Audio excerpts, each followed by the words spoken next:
Welcome back to the OHIO podcast, everybody. I'm your host, Buckeye Boggs. That man over there is the wild man, Chris Wilds. And tonight, Chris, we're going to do our second of 18 Big Ten previews. This one, the Indiana Hoosiers. Indiana comes in with a new head coach. Out is the old coach. In is the new. And this guy's ruffled some feathers right off the bat, Chris. I like the old coach better, Eric. No, I really like Tom Allen. I thought he was a great motivator. Unfortunately, he just couldn't get the team going the right way. Signetti comes in. He's had some great success down at James Madison, but I think he's going to find out real fast that, playing in the group of five versus playing in really one of the two, power conferences that are left is going to be two completely different things. Yeah. So, hey, as you're going to hear in our interview here in just a few minutes, he shot a shot, man. So the Indiana fans are backing him, and they're pretty excited about that. But before we do that, Chris, let's do a little bit recapping of where Indiana was and a little bit of historical background from them. So Indiana last year, Chris, was a not a good record. 3-9 overall, 1-8 in their Big Ten. Their lone wins were against Indiana State and Akron. Akron being one of the worst teams in all of Division I, and they beat them by 2 points. Somehow they defeated Wisconsin 20-14 later in the season for their lone Big Ten victory. Last year, Vegas had them at 4.5 wins. You and I both said hammer the under, and we were right. Other than we both thought they would lose against Wisconsin in our preseason previews, but they did not. They did win that game, but for the most part, 3 wins does not equate to 5. Therefore, you and I won some money last year on the Hoosiers. This year they come in, like you said, with new head coach Curt Cignetti. He obviously does not have a record at Indiana. Indiana plays in Bloomington, which is also, they have Memorial Stadium, which has a capacity 52,600 and some change. Been there, not a great stadium, but it when you can take a little quick trip over to your neighboring state to watch your home team, and it feels like a home game because of how many Buckeye fans are there, well, then that kind of gives you an idea where that team is at. They have an all-time record, Chris, of 503 wins, 713 losses, 44 ties. They are 3-10 in their 13 bowl games historically, and somehow Indiana has won the Big Ten Conference 2 times in their history. Kind of a miracle they've even won it that many times, to be honest with you. Every Indiana fan is going to tell you they are a basketball school. But it was not that long ago, Chris. They gave Ohio State every bit that we could have wanted in a game. They almost came back to win, and they almost represented the Big Ten East in that COVID-shortened season for the Big Ten championship. That was a wild ride. And, of course, since then, like you said, Tom Allen, things fell apart. He couldn't maintain that momentum that he was able to build, nor could he keep his quarterback, who ended up playing for a national championship last year for Wisconsin. And that had a lot to do with it, if you ask me. Yeah. Any thoughts about Indiana historically before we play our pre-recorded interview with Sammy from the Hoosier Huddle? I just want you to think about this for a second, Eric. Indiana started playing football how many years ago, roughly? 100 years ago. Do you realize that in 5 years, Ryan Day has 11% of the number of wins that Indiana has? Wow. Just throwing that out there.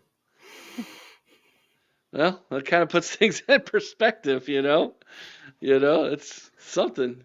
Anyways, we're going to go ahead and play for you our pre-recorded interview with Sammy from the Hoosier Huddle. Had a great time talking with him.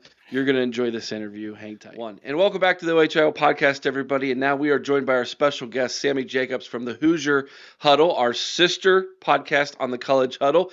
He, along with his co-host TJ, I believe his name is, they run the Hoosier Huddle site, and of course, they are the voice for Indiana on the College Huddle. Sammy, welcome to the OHIO podcast. All right. Thank you, Eric. That's great to talk college football again. And hopefully we could stay away from that dark cloud looming over the sport and just stay on to recruiting and on the field stuff. Gotcha. We will definitely do that. Now, Indiana is one of several Big Ten teams this year who have changed the direction of their program in the offseason. Brand new head coach. As I was looking through the roster, my gosh, the turnover in Indiana, it's like a brand new squad, man. And so it is important to bring someone on who's going to know more about your program than I am, because as I was looking through this, I know a lot of them are James Madison guys, but I'm thinking, I don't know any of these guys anymore. All the names I did know seem to be gone, and now we have a whole new slew of Hoosiers over there in Bloomington. I'm assuming that is probably one of the big storylines this offseason. What are maybe some of the other storylines that you think Ohio State fans might be interested in? I mean, obviously the one is the coaching change. You're going from Tom Allen, who was here for 7 years, which is like the longest coach has been here since Bill Mallory, which is crazy. And then to Kirk Cignetti, who comes in from James Madison. He did turn over the roster a lot. Like 53 new guys, and that's including the incoming recruiting class too. They had 38 guys leave through the portal. They brought in 29 guys through the portal. And so, yeah, that's new. And then there's some new stuff around Indiana football as well.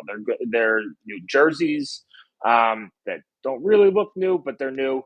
And then Indiana's moving the student section to the north end zone side of the stadium, which, the timing was a little off after, season ticket holders picked their placements, but it should create a more cohesive student body crowd in Memorial Stadium, which would be nice. Yeah, so okay. A lot of things. It's all new, and recruits are using the new Indiana. That's the storyline of the season. Is this the new Indiana? Okay, cool. Now I've been there to Memorial Stadium. I think that's what you guys call it, correct? Memorial. Yeah, for now. It's not going to be Kellogg's Pop Tarts blueberry icing Memorial Stadium here in the next couple of years. Well, we laugh because here in Columbus, Wendy's, the fast food restaurant, that's a Columbus thing. Donato's Pizza, that's a Columbus thing.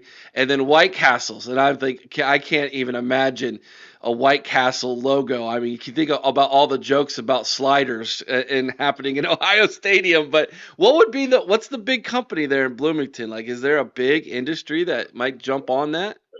In Bloomington, one of the student bars, but Steak and Shake was big, but Steak and Shake kind of downsized and kind of closed a lot of stores.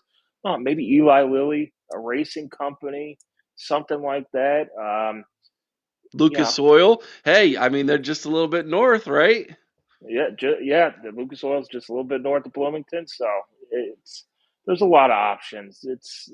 I hate it. It's also tough to you have your stadium named Memorial Stadium for all the veterans who gave all that they did in the wars to rename that. So maybe it'll be something field at Memorial Stadium. Yeah. So that's what we anticipate happening as well. I mean, Safe Light, the auto glass company they've been managed to sneak their logo on the field a couple times, and of course the nets were behind the field goal posts, and so I don't know. We'll see if it becomes Safe Light Field. I think most of the Buckeye fans will riot. So I don't know if that's going to happen or not. But tell me a little bit about maybe some of the guys who you've lost. Either they graduated or they left via the portal that are going to be big for this new coaching staff to find replacements for. I think a lot on the defensive line. You lose Philip Bleedy to the transfer portal. He ends up, forgot where he ended up, but he ended up at someplace that was pretty good. Aaron Casey graduated. He had 20 tackles for loss last year. He's in an NFL camp. And then Andre Carter, who's transferred from Western Michigan, came in, played 1 year. Those now, I use kind of, replace them through the portal with CJ West and some other guys from JMU. But the depth to have Bleedy and Aaron Casey is here forever, so he's gonna. That's a natural, move on after whatever 6 years with the COVID year. But you lose Lewis Moore, safety to Ole Miss, and you're kind of thin there, even though you bring in Asbury and some other guys from G5 schools who are all conference players at the G5 level. And I think that's something that fans are kind of leery about is, hey, we have the G5 All-Star team. Can we play in the Big Ten? You bring in Curtis Rourke from Ohio, who was the MAC Offensive Player of the Year in 2022. He got hurt, didn't play as well last year, but he's a veteran guy in quarterback. If you've watched any IU football over the last couple of years since Michael Penix left, even when Penix was here, quarterback has not been a position of strength, and IU's gone through so many injuries and things at quarterback to now. All right, you have your veteran in Curtis Rourke. You have Taven Jackson, who's going to probably back him up, and he has a couple games of starting experience. And then, if you get down to Tyler Cherry, who's a 4-star freshman coming in, you're probably in trouble. But, yeah, they've done a decent job replacing. And then, of course, you lose all 5 starting offensive linemen from last year were in the portal. But you bring in Trey Wettig, who started some games at Wisconsin, Tyler Stevens, who started JMU, Nick Kidwell, who's on was the Remington Award watch list, and was a starter at JMU until he got hurt. So they've filled the holes with some of these players that have been productive at the G5 level, but need to prove themselves at a Power 5 level. Yeah, and we started our position group previews about, I guess it was a couple weeks ago now, and so we're ranking all the top 10 in every position in the Big Ten. And as I was going through the defensive line, I was surprised how good this defensive line for Indiana is going to be. Like obviously you have the team from Ann Arbor, who we don't talk about here on our podcast, and then Ohio State. I have a fun story about Ann Arbor for you. Oh, bring it to me. Give it to us. So I grew up in New York City, Manhattan, Okay. whatever. The only place I've ever been mugged is Ann Arbor, Michigan, because they had us park on the stupid golf course in November. They forgot to tell anybody, oh, hey, you have to move your car 2 hours after the game because, people are golfing on November 30th in Ann Arbor. So the tow truck driver has my car on the hook. He's like, oh, it'll be $400 to get your car off the hook. Look, I don't have that. I'm a writer and a teacher. All right, 170. I was like, here's 100. Please give me my car. So it was just one of the worst experiences of my life, and I hate that place. So. Well, you're all right with us then, no doubt about it, man. But in looking at the position groups, you got the guys from Michigan, you got the Buckeyes, and then as we were working through the groups, we came to a consensus. We believe Indiana's defensive line might be the 3rd best in the Big Ten this year, collectively. Are we off our rocker? Is there something there? And who are some of the big names that Big Ten fans should know on this roster who are going to jump out at everybody this year? I would say you're a little bit off your rocker. Okay. Just because, look, they bring back some really productive guys and some guys who have, you look at the size charts and athleticism like Marcus Burris, and you hope he takes the next step. And you have Linnell Carr, who's played really well in this spring. You bring in James Carpenter, who led JMU's defensive line and tackles for loss. You bring in Mikel Kamara from JMU, and he's another tackle for loss monster. And it's there. There's talent there. Is their depth is where I think maybe you're a little bit off your rocker in terms of, do they have those big bodies 2 and 3 on the depth chart to step in? And you bring in CJ West from Toledo, and he was one of the bigger gets for them in the offseason, because in the portal that defensive tackle position was at an extreme premium. And then you just hope some of these young guys like Ladarius Collins play well. But to me, it's the depth is the issue there that's probably keeping Indiana's defensive line out of, I would say, the top 3. But you're not too far off in terms of the talent's there. Is there enough talent? So, What about some of the other positions that Coach Signetti's going to be utilizing that should maybe be captains or leaders of this team? Who are some of the bigger names? Oh man, there's a lot of guys coming in from JMU who are older guys and leaders who you think first year in the program, it's hard to make him captain. But like a guy like Aiden Fisher, who's a linebacker, he'll be a junior. He ended up starting a lot for JMU last year after the second game, had over 100 tackles for them. And he was a real vocal leader in the spring for IU. He was the guy they ran out to the media, the guy they interviewed at the sideline during the spring game. And, he's kind of Signetti's voice on the field on defense. So it could be one of those weird things. Well, he's been in Signetti's program now for 3 years. That guy would probably have been a captain, or at least on the short list for captains at JMU. Curtis Rourke, obviously, 6-year senior quarterback that screams captain, even though he's new. Donovan McCulley's been in the program a lot. Mike Kadick, offensive lineman, who's going to be switching over to center. He was a captain last year. He's coming back. You expect him to probably be a captain again.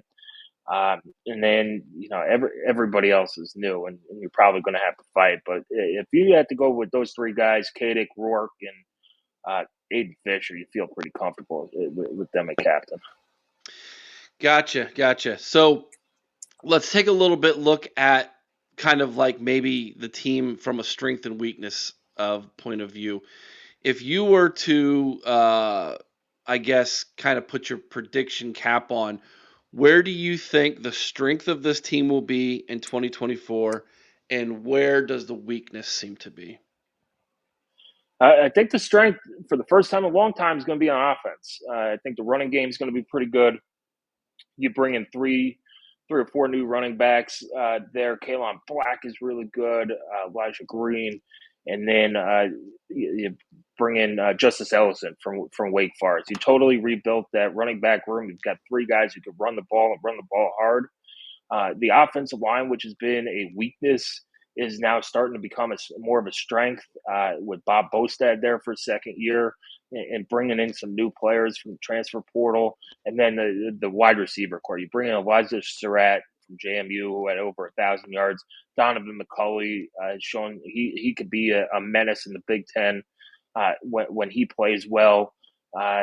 You got Miles Price from Ohio, who has that repertoire with Curtis Rourke, and there's a whole bunch of guys coming in through the transfer portal as well. And then EJ Williams is back. He's a guy who can make plays, a former Clemson 5-star receiver. And you just need to find one or two guys who can take the top off, and your wide receiver group is pretty good. And I forgot Omar Cooper, who played pretty well down the stretch before getting injured. He's a guy who could step in, and man, you could go 8, 9 deep at wide receiver. So to me, the offense is for the first time probably since 2019, 2020. Is the strength of IU's team, which is good. It got pretty boring trying to lean on the defense. And I think in modern day football, you could win more with a better offense, kind of covering up some things on defense, than you can having a real crappy offense, and a defense who's maybe a little bit above average. So weaknesses on the team, man, depth. It's again a lot of roster turnover. They're under their scholarship limit, I believe, for the year. There's been so much turnover. The count's different. I think they're sitting around 80 right now. But the second depth in the secondary, depth along the defensive line, and then maybe the real depth at offensive line. Should there be injuries to maybe they feel comfortable with 8 guys. So if anything beyond that is kind of an unknown, and we'll see. It's the Big Ten. I'm happy to get out of the East, but we still got to play you guys and that team up north. And luckily, it's not to start the season. But yeah, you're going to need depth in the Big Ten to win some games. Yeah, we've been talking a lot about that on our show, about how that for us, thankfully we Ohio State's got the depth. For our rivals up north, they might be, although they got a lot of big name guys still, especially on the defensive side, they just don't have the depth, and I think that they could be a couple injuries away from that thing going sideways there in Ann Arbor. Which, of course, I'm rooting for. Not that I want anybody to get hurt, but seeing them go sideways would definitely bring a smile to my face. Let's talk ceiling and floor this year for Indiana. I know it's kind of difficult to talk about, and as you look at the schedule, like the first part of that schedule, there's definitely some winnable games there. Florida International, Western Illinois to start the season, back-to-back at home in non-conference. Your first road game of the season and Big Ten game of the season is going out west to Los Angeles before coming back home the next week, taking on Charlotte. You get Maryland at home. That's a depleted Maryland team. And then you go on the road to play Northwestern, I guess, in a makeshift stadium by the lake. Before you get your first bye. Looking at those first 6 games. Please let the weather be okay. You're right. Looking at those first 6 games, I mean, what's your expectations there? As a writer and somebody who's trying to be impartial, if you could, you need to go 3-0 in the non-conference. You're better than all 3 of those teams. And then, if you could split UCLA and Northwestern and take Maryland, I think you're happy. That means you're at 4-2. Could they go 6-0? Absolutely. UCLA has a ton of questions. They're under a first-year head coach. They bring in an offensive coordinator, Eric Bieniemy, who, outside of Patrick Holmes, really hasn't done much and got run out of Philadelphia or Washington. It was Washington. It was one of those East Coast teams who stunk on offense last year and lost to the Giants. It's 6-0 is not out of the question, but it is IU. And if you're gonna, there's no shame in losing to UCLA on the road. But if you could split UCLA and Northwestern, and you got to beat Maryland at home, you're sitting at 4-2 going into that back half of that schedule, which has Washington, Michigan State, Purdue, Ohio State, and Nebraska. Yeah. And, if you could get there with 4 wins, then you could probably say, okay, 6 wins is doable. We'll see what Michigan State looks like. Purdue got absolutely destroyed in the transfer portal, losing a lot of their top players. And we'll see what Washington looks like under a new head coach. And like you said, what does Michigan look like at the end of the season? And that game's in Bloomington.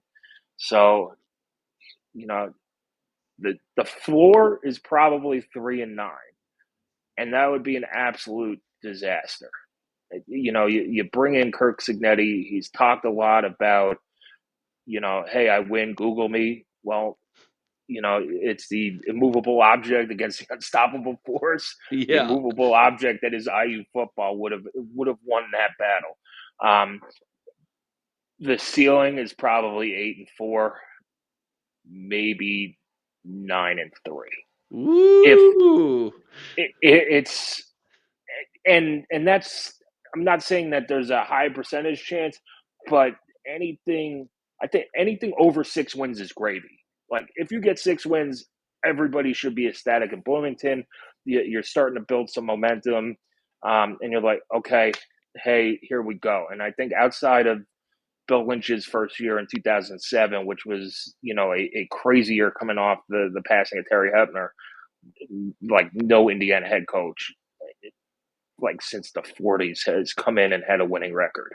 And no Indiana head coach has left Indiana with a winning record. So it's Signetti's history against IU's history. There's just so many questions in the Big Ten with new quarterbacks coming in like Raiola at Nebraska. Is Northwestern what they were last year? Did they find lightning in the bottle? I know a lot of people I've talked to didn't really like what David Braunhire was like. Well, the guy won 9 games or 8 games. Can't just let him go. Is that one of those hires, kind of like what Bill Lynch was at IU? And then who knows what Michigan State and Purdue are looking like, and Maryland loses a lot of talent as well. You get them at home. It's doable, but I would say like anything beyond 6 wins, probably give a 5% total chance at. Okay. I got you. All right. So I'm hearing you say the ceiling would be probably more closer to 8 wins, 8-4. I mean, you threw out 9-3. That's like a home run, man. Like that's you go through the roof. Yeah. Okay. That's not the 9-3. ceiling. That's landing on the roof. Gotcha. Okay. And then 3's the floor. That's a okay. Let me ask you this. 3's got to be the floor. Can 1 be the floor? Absolutely. I watched FIU. They have a nice quarterback who's going to be a sophomore. It's first game. They couldn't lose these non-conference games. They are gimmies, but Indiana's lost some gimmies in the past. So, Yeah. Just like the 9 wins is on top of the roof, 1 to 2 wins is kind of like below the basement. Gotcha. That makes sense. Now, you know what? I'm going to give Coach Signetti some credit. I spit some thunder at him the other day when we talked about the most annoying coaches on our schedule.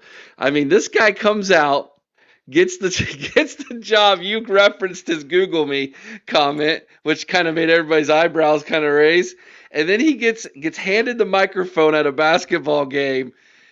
It's one thing to call out Purdue. That's your in-state rival. He went straight for the big dogs, man. I'm like, okay, this guy's got some cojones, man. So Ohio State kind of went, we'll remember this one. Circle that one. What were the IU fans thinking, man? Sounded like y'all loved it. What's the worst that could happen? We lose by 50 to Ohio State? Like that doesn't happen every other year. Like it's like going up to the really attractive woman at the bar and saying, "Hey, will you get a drink with me?" And them going, "Nah." And you're like, whatever. Same as the other 99 times that I asked somebody out. Whatever, man. Shoot your shot. I loved it. I was there. It was fantastic. And it's about time. You had somebody had some confidence and some cojones. Like you're Indiana football. Stop tiptoeing around. Who cares? You're getting your butt kicked anyway, and you have been getting your butt kicked for the last 30 games against Ohio State. You really think that they're going to be like, man, we got to drop 100 on this team? It doesn't matter. It's just say whatever you say, shoot your shot, and the more important thing was to get the fan base fired up than to say, if Ohio State wins 55-3 next year, it's because Kirk Signetti said Ohio State sucks. It's like, oh, okay. Oh gosh, you know what? I give you credit, man. There's some psychology in that. There's some psychology in there. He's got a big backing, and after the former coach that you guys had, which I like the guy, this kind of stuff. You Well, need. that's been a tradition at IU forever. That wasn't just Tom Allen. They've Oh, done really? that. Okay. That But he came up with the LEO, didn't he? he did. And so, look, I really like Tom Allen and the fit he was. His time had, just like a lot of coaches, his time had come, and it has run its course. But he was, the way he got the job, fans didn't like, and they were already off board of not doing the national search and all that stuff. But you can't discount 2019 when he won 8 games. Probably should have beat Tennessee in the bowl game. Um, people discount 2020 because it's a COVID year. But you know what? They kept score, they kept records, and look, if Ohio State had won that national title, you guys would have counted it, right? Oh yeah, of course. Yeah. So unless you lose, I guess that that year counted. But then I think maybe he got out over his skis in terms of organization and things like that, especially when NIL came in and there's not much funding for IU under him, which Kirk Cignetti has turned around and but yeah, it was time for Tom Allen to go, but he was what he did at IU was he had some special years. He ran out of gas, but he had some special years. So, what is Sammy's expectations of Indiana football in 2024? I think they could go 6-6. I think that's the expectation. Is Vegas set it at 5.5. I think I've seen that as all the over under win totals across all the books is 5.5. And I think that's a pretty good number. And you sit at 6. You get those 3 non-conference games. You split Northwestern and UCLA. That's 4. You beat Northwestern. You beat Purdue. That's basically you win 2 out of 3 against Michigan State, Maryland, and Purdue. 2 of those 3 are at home, and you're sitting at 6. And that's the formula. And that should be the formula for IU is soft non-conference schedule, and then find a way to win 3 games in the Big Ten and build from there. And we'll talk about recruiting here, later on, but you got to start building some momentum and stacking seasons. A lot of people talked about like program changing wins. There's no program changing wins at IU. It's program changing seasons. How many seasons back? And you thought Tom Allen had it with 2019 and 2020, and it just went off the rails in 2021.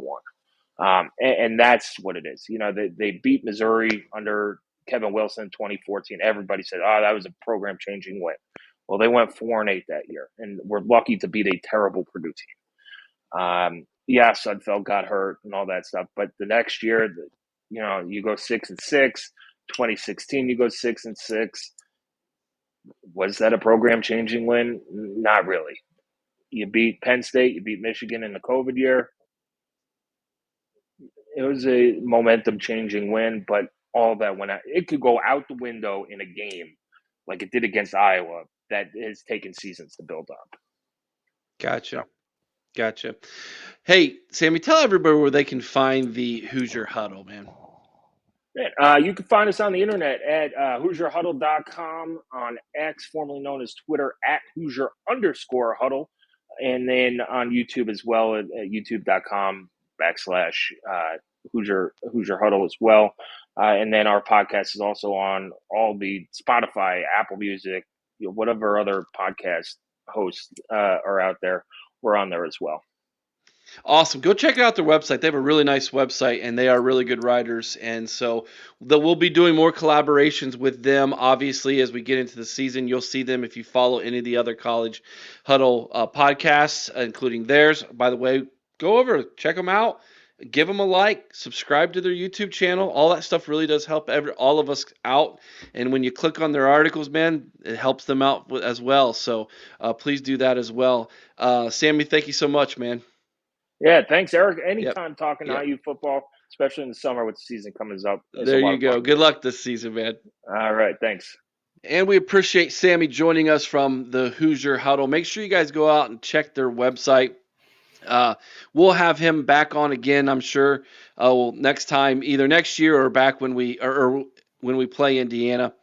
So make sure that you guys go and give them a couple clicks on their website. Check out their articles, and we try to post those as well over on the College Huddle website. So go over to thecollegehuddle.com as well, and you can find links for Indiana there and their website as well as some articles about the Hoosiers. All right, Chris. So let's go ahead and let's look at their roster, if you don't mind, a little Sure. bit. Now, here's the thing about this roster that you're going to discover, Chris, and as Sammy so well put it during our interview, this is a team that, for the most part, has been reconstructed, completely redone, and we're about to find out in real time if I guess you could say a group of 5 all-star team can compete at a power 4 level. That's what we're going to find out this year with the Indiana Hoosiers. So I find that incredibly interesting. What do you think? I think this is a team that, and when we get into the roster, I think we'll delve into this a little bit more. But I think that defensively, they're going to have some bright spots. I think they got a very good defensive line. I think offensively, they're in a lot of trouble. I think this is a team that has 3 new starters on the offensive line, Eric. And you and I saw firsthand, it doesn't matter how good the athlete is, an offensive line needs time to gel. Well, they're banking on the fact that they didn't have a good offensive line to start with, and so maybe who they've brought in can gel for them. But what they have had, Eric, is mobile quarterbacks, which is what they don't have right now. Yeah, let's take a look at the roster here real fast. We're going to go ahead and share our screen with you all. This is the Our Lads predictions, if you will, for the Indiana Hoosiers this year. Yep. So looking at quarterback, you got Curtis Rourke from Ohio. This is someone who we are familiar with if you follow the MAC here in the Buckeye State. He's going over to Indiana, and then look at all of these transfers on offense. 2 at wide receiver. You have 3 on the offensive line, a tight end, a quarterback, a running back. I'm not saying these guys aren't good. Some of them are very, very good. But you have to wonder, and you have to ask yourself, Chris, can they, in the short amount of time that they've all come gathered together and learned this offense, being a part of it. Now, some of them already know the offense because they played at JMU, but you have to ask yourself, is this a sustainable thing for them this season? I can't see it being sustainable, Eric, and this is the reason why. Yeah, I mean, some of these guys played at a very high level in the group of 5. But it's a different beast when you're playing against Big Ten quality opponents. You don't find the kind of defensive linemen that you have at Ohio State and Michigan down in the group of 5. You just don't. You don't find the defensive back quality you have at Ohio State. And again, I'll say Michigan, even though they're not deep at defensive back, they've got a couple of real good ones. You don't see that kind of quality in the group of 5. It's not there. And I think they do have a very good tight end. I like Zach Horton a lot. I think he's a great tight end. But I just don't see this team being able to put up points at a consistent level against quality defenses here in the conference. No, I think you're right. This team is going to struggle offensively. Let's just call it like it is. Let's just be honest. Yeah. They're going to struggle to put up points, I think. This is almost, in a lot of ways, the polar opposite of the first team we previewed in Illinois. I think Illinois is going to score almost at will. I mean, they're going to have a really good offense. They're going to have a good offense. They're going to struggle to stop people. The Yeah. question is, can they score enough to make up for their bad defense? Here's the exact opposite. Can the defense stop enough to make up for their poor offense? That's how I feel Indiana Mhm. is this year. Now, looking at their defense here real fast, Chris, unlike their offense that is going to have 8 transfers starting, the defense only has 7, Chris. So I Yeah, mean, only 7. Yeah, 15 out of 22 transfer guys. You got to like that. yeah. Well, and that doesn't count the place kicker. Right. Now, He's you and also I have transfer. talked a lot about this defensive line already. We Yes. like it. CJ West, James Carpenter. I think Carpenter's a stud. Yeah. Kamara's a name that a lot of people are talking about. And then you've got, of course, Carr Jr., someone who's been there for a while at Indiana. At least a couple seasons now. He was a transfer himself, but now he's been at Indiana for a couple years. And you know what? Pro Football Focus is really high on D'Angelo Pons and Jamari Mhm. Sharp, the cornerbacks. They think they are 2 of the better cornerbacks in the country, just straight up statistically and what they've done in the past. We'll see if Pons can take what he did at a smaller school, smaller level, and if that'll translate to the Big Ten, like you said. Sharp is probably the best returning player on this team for Indiana, in my opinion. The linebackers are going to be, that's what's questionable here. So if you look at just take a snapshot of that defense, it's going to be a pretty good defense. It's not Yeah. bad. But is it going to be good enough to stop teams in the Big Ten? I don't know. I'm not real sold on it. I think that they do have some big points, but you know what, Eric? It's going to all start up front. That's the whole thing. But here's the other thing about that, and this is what. Here's what's crazy. You haven't heard the interview yet. No. I asked Sammy. I said, "Are we crazy for thinking Indiana is the 3rd best defensive line in the Big Ten?" And he said, "Yeah, you're crazy." He's like, "I would pull the reins back a little bit on that." So even though we might be a little higher on their defensive line than the guy who's actually covering the football team is. Yeah. Now, and I'll tell you, as far as the linebackers go, I do like Aiden Fisher, the transfer from James Madison. Kid's solid, but again, he was solid at that level. Yeah. And I don't know if when he gets to I think what's going to affect a lot of these guys who were at James Madison may be that I just think that the game moves at a whole nother speed at this level. This is going to be an amazing study. Yeah. So, like, if I were a coach at a G5 school that did really well, and I get the opportunity to go to a big boy in the SEC Big Ten, and who's going to have an NIL collective backing me, do I go to the transfer portal and try to pluck the best players from the G5 and make a G5 All-Star team to compete at a P4 school? That is essentially what we have going on here. Now, when I say G5 All-Star team, this is not the best G5 player from every, what I'm saying. It's a lot of his kids from JMU. It is, and a few others. But my point is someone's going to be watching this and is going to say, I can win right away by doing this thing right here. I don't know. We're going to find out. To me, it's an incredibly interesting case study.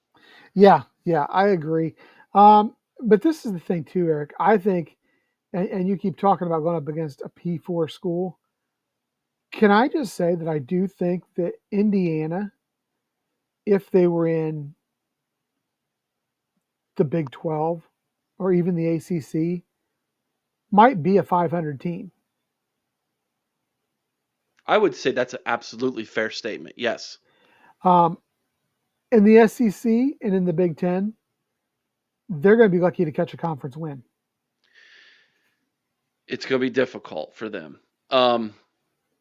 We have UCLA, which is a basketball school. They've got Vanderbilt, which is a baseball school. Those would be the opportunities that they'd have, I think, for their conference wins, this season. Yes. The other thing is on the flip side of that, if they were to go to the MAC, would they be MAC champions? I would say arguably, yes. Yeah, I think so. All I right. think it would be.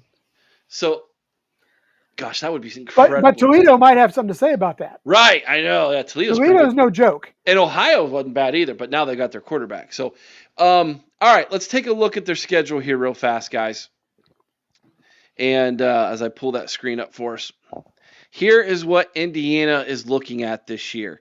Florida International and Western Illinois to start the year at home before they go on the road out west and play at that basketball school you're talking about, Chris, in UCLA. Come back home to play Charlotte, and then their second Big Ten game is Maryland, and then they go back on the road at Northwestern before they have their first bye. Now, things are going to get a lot more harder from there for them, but those first 6 games, they have got to make bank in those first 6 games on this schedule. They absolutely have to. There's no way around it. How many games do you see them potentially being able to win? Let me say this. How many W's do you see, and how many games do you think might be coin flips? I think they've got 4 wins. I think their first 4 wins, I think they start off 4-0, which is going to get a lot of people excited. But then if I'm looking at it legitimately, I don't know that I actually see a win from that point. Opportunities, depending, Northwestern lost a lot. So there might be some potential there to maybe shock them on the road. The only other chance I see it really getting a win would be depending on how Purdue plays at the end of the season. Okay. So if I hear you right, you're saying they win their first 4 and lose their next 2. Yes. Okay. I have the same win-loss record for you, but I have a different win and loss. I had them losing to UCLA. Out of Maryland and Northwestern, who do you think I chose for them to beat? Maryland. You doggone Skippy, you're right. Because it's at home. It's at home. You nailed it.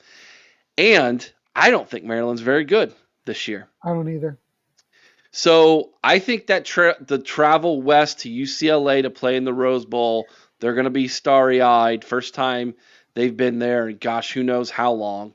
It might be 40 years or more. And I think UCLA gets that dub.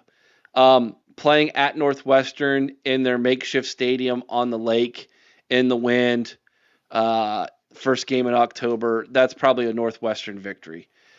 Then they have the bye. Then I think they get shellacked the next 4 games. Nebraska's going to crush them at home. Washington's going to beat them at home. They go on the road to Michigan State. If they would have played Michigan State at home, maybe, but not in East Lansing. They're going to lose that one. Of course, I think the Loserines are going to beat them as well.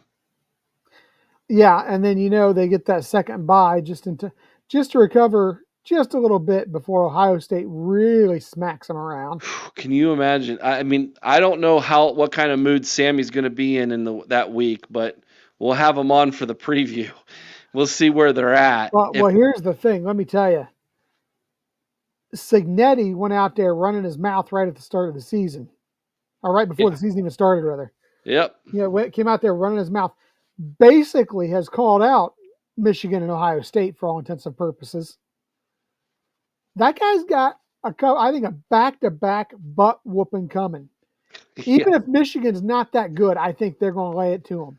Yeah, they're gonna lay some wood to him. I agree. All right, we both know they're going to lose on the 23rd, and then they finish the year at home in their rival game against Purdue. I have them losing.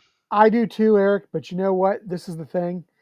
If they somehow, let's say they take down UCLA and either Maryland or Northwestern, and they're going in for bowl eligibility in that last game versus Purdue at home, I'm going to say don't write them off. Okay. You and I both have them going 4-8, 1-8 in the Big Ten. JR's got them going 5-7. So just under their 5.5, that over-under that Vegas says they're going to be at. Would you like to take a stab at which two games JR chose as Indiana's wins for 2024? Purdue, I'll give you a hint. They are two that you and I did not pick. Purdue, You got one. Michigan State. No. Washington. He has them beating Washington. Interesting that between you, myself, and JR, we see this team winning 4 Big Ten games. The possibility of winning 4 Big Ten games. If they win their 3 non-conference and they're able to find a way to win 3 out of those 4 that you, myself, and JR say there's a chance of them winning, Chris, this team's going bowling with 6 wins. You know, Eric, I'm telling you, I'm not going to say it's completely out of the realm of possibility. It's not. I don't see it. However, like I said, if they can manage, I firmly believe that UCLA is in such disarray right now. Even though they've got to make that trip cross country, I think that is a viable candidate for a win. I could see them possibly getting one of the teams, either Maryland or Northwestern. And like I said, if they go in and they have 5 wins for that last game of the season, I could see them beating Purdue. Ooh, I don't know if Dylan's going to like hearing that, my man. Well, I know Dylan's not going to like hearing it, but you know what? He's got one of those great OHIO podcast mugs Yes, that he can does. catch all his tears in. There you go. So there you have it, guys. That's our prediction, and that is our preview for the Indiana Hoosiers for 2024. Chris, very similar to Illinois. You and I are not as high on them as we are Illinois, but there is, again, Vegas says 5.5. Vegas says they are right on the border of being a playoff or a bowl eligible team in Cignetti's first year. He goes 6-6. That is a huge win. That is something that even Sammy said the fan base will rally behind. If he can manage to find a way to get 6 wins, this is going to be a huge year for them over in Bloomington. I think the big difference is the schedule makers were a lot kinder to Illinois than they were to Indiana. Agreed. Like, share, subscribe. It really does help the channel. We really do appreciate it. If you are an Indiana fan and you found our channel, thank you for watching. Please give us a thumbs up. We want you to go check out the Hoosier Huddle. You can find them by going over to our College Huddle website, thecollegehuddle.com. Go over to the Big Ten, scroll down to Indiana. You'll find the Hoosier Huddle. Click on that. You'll find all the links for all their social media, the website. They have a great website. Chris, you know who else has got a great website? Us? That's us. The OHIOpodcast.com website, where you can find a store, merch, links, social media links, stories, etc. Everything you could possibly want. Roster, schedules, it's all there. We're the originators, man. Often imitated, never duplicated. Yeah. You know, the styling and profiling too. Styling and profiling. As only we can do. Awesome, guys. Hey, thanks so much for watching. Next up, Michigan State, another new head coach in the Big Ten, and a team that I think might be going to surprise some people this year. It can't get any worse, right? It can't. Cannot get any worse. Till next time, guys, be kind to one another. I owe someone's OH. Sing Carmen, Ohio with all your heart. Chris, OH. I-O. Go Bucks.